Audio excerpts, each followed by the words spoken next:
হ্যাঁ বাবু ধীরে ধীরে আসবে, কোনো কিছুতে পা লাগেনি জানো।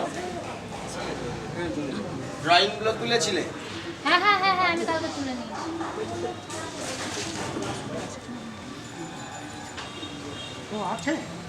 ঘরে তুলসী মঞ্চ একটা মালা দেওয়া হয়েছে, সেখানে একটা মালা দিয়ে দাও। তুলসী মঞ্চ ওখানে যে ঘরে তুলসী মঞ্চ, ওখানে মালা খায়, ওখান থেকে একটা রজনী মালা নিয়ে নাও। হ্যাঁ